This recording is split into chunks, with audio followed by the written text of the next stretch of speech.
Xin chào tất cả anh em. Hôm nay tôi sẽ giới thiệu với anh em về một siêu phẩm, đó là con loa Bluetooth 208. Sau đây tôi sẽ bóc nó anh em.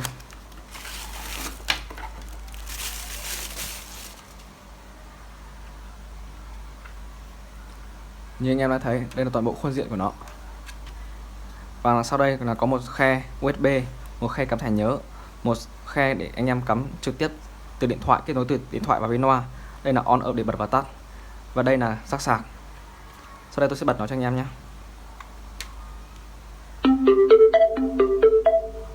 Bluetooth mode. Ok, tôi sẽ kết nối Bluetooth từ máy tôi với loa.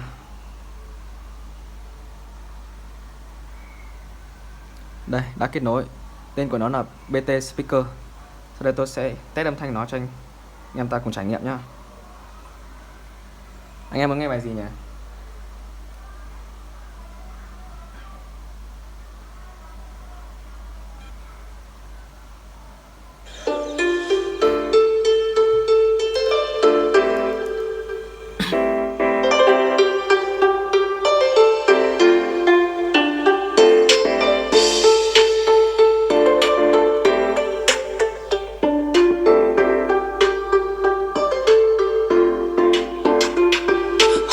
Trên đôi cánh tay hoa đời em trong phút giây, từ ngày thơ anh còn ngủ mơ đến khi em thơ.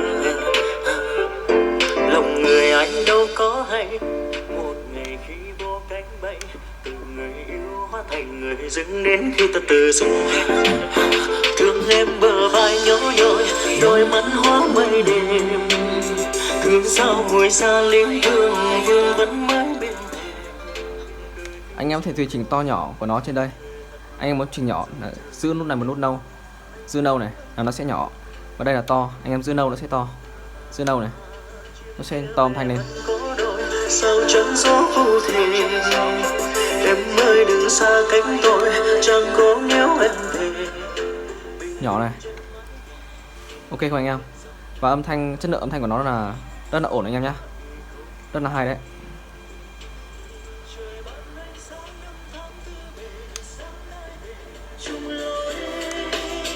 Người mang tia nắng nhưng cớ sao còn tâm tôi, một mai em ngỡ vấp ngã trên đời thay đổi, nhìn về anh người chẳng khiến em lẻ loi.